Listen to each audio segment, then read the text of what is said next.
اعوذ باللہ من الشیطان الرجیم بسم اللہ الرحمن الرحیم۔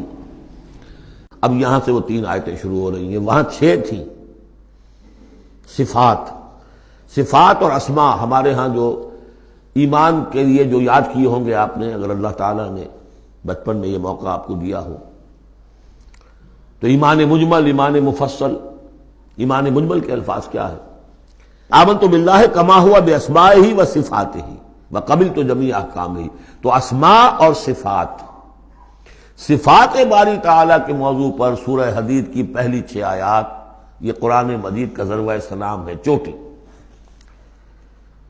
سلام چوٹی، ذروہ کہتے ہیں اونٹ کے کوہان کو، کوہان کی بھی اونچی جو سب سے نمایاں شے ہوتی ہے۔ اسماء پر یہ سب سے بڑا گلدستہ ہے۔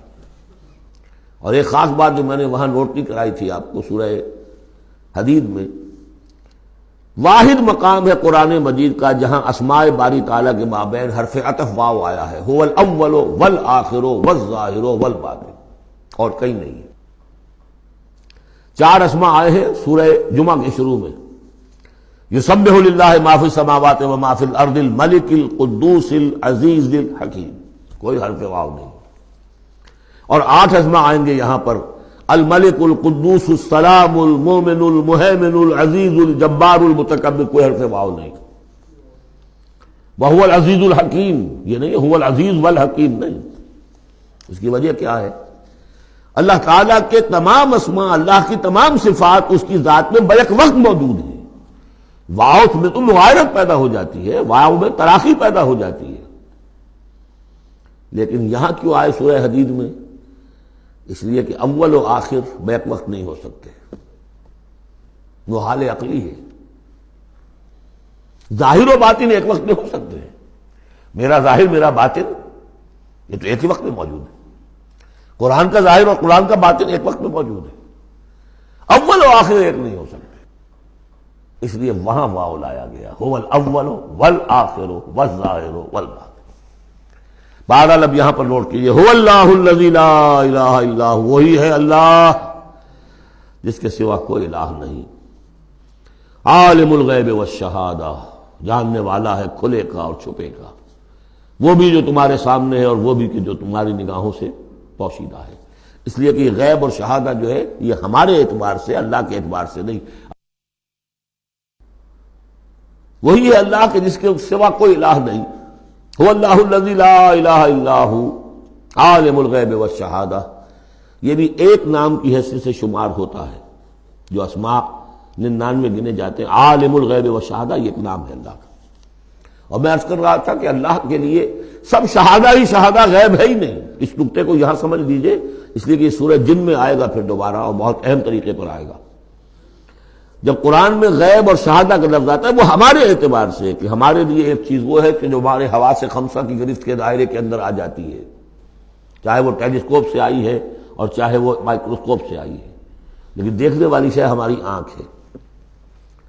غیب وہ ہے جو ہم سے چھپا لیا گیا، جنت ہے، دوزخ ہے، آخرت ہے، فرشتے ہیں، خود سب سے بڑی ذات باری تعالیٰ ہے، لیکن اللہ ہر شے کا جاننے والا۔ هو الرحمن الرحیم، وہ رحمان ہے اور رحیم ہے، اس پر سورہ فاتحہ پڑھتے ہوئے میں نے وضاحت کی تھی۔ هو اللہ الذی لا الہ الا هو، وہی ہے اللہ جس کے سوا کوئی الہ نہیں۔ الملک، بادشاہ حقیقی، القدوس، پاک، السلام، سلامتی اور سالم، ہر اعتبار سے سالم، کوئی اس کو نزل پہنچانے والا نہیں ہے، ہر عیبوں سے پاک۔ المومن، امن دینے والا، امان دینے والا۔ المہیمن، پناہ میں لینے والا۔ العزیز، زبردست، مطلق العنان، جس کی اتھارٹی ایبسولوٹ ہے۔ الجبار، دباؤ رکھنے والا۔ المتکبر، عظمت والا، بڑائی والا۔ یہ 8 نام آئے ہیں، الملک، القدوس، السلام، المومن، المہیمن، العزیز، الجبار، المتکبر۔ سبحان اللہ عما یشرکون، اللہ پاک ہے ان تمام چیزوں سے جو یہ شرک کرتے ہیں۔ هو اللہ الخالق البارئ المصور، وہی ہے اللہ. اب 3 نام اور آگے، الخالق، الباری، المصور. ان میں خاص ربط ہے. خلق، اس میں سب سے پہلے اگر ہم اپنے اوپر قیاس کریں تو پہلے کوئی شے بنانے سے پہلے ذہن میں ایک نقشہ بنتا ہے. بڑھئی نے میز بنانی ہے، اس کے ذہن میں میز کا نقشہ پہلے بن چکا ہے. کرسی بنانی، کرسی کا نقشہ بن چکا ہے. یہ اس کی ذہنی تخلیق ہے. پھر وہ اسے ظاہر کرتا ہے عالم واقعہ میں. وہ لکڑی کی میز بنا کر اسے واقعہ نمایاں کر دیتا ہے، لے آتا ہے. پھر اس کی تصویر، فنیشنگ ٹچز، اس کو رنگ روغن. یہ تینوں مرحلے ایک ہی پروسیس کے ہیں. اللہ نے تخلیق فرمائی، پھر اس کو ظاہر کیا عدم کے پردے سے نکال کر اور وجود کے پردے میں لے آیا. باری، برا کہتے ظاہر کرنے والا. من قبل ان نبرأہا، اس سے پہلے کہ ہم اسے ظاہر کریں. ما اصاب من مصیبت فی الارض ولا فی انفسکم الا فی کتاب من قبل ان نبرأہا. سورہ حدید میں یہ آیت پڑھ چکے ہیں. وہی ہے الخالق، الباری، المصور. لہ الاسماء الحسنی. تمام اچھے نام اسی کے ہیں. یسبح لہ ما فی السماوات والارض. یہاں نوٹ کر لیجئے، یسبح لہ ما فی السماوات وما فی الارض نہیں ہے، یسبح لہ ما فی السماوات والارض. سورہ حدید کے شروع میں تھا سبح للہ ما فی السماوات والارض. سورہ حشر میں آیا سبح للہ ما فی السماوات وما فی الارض.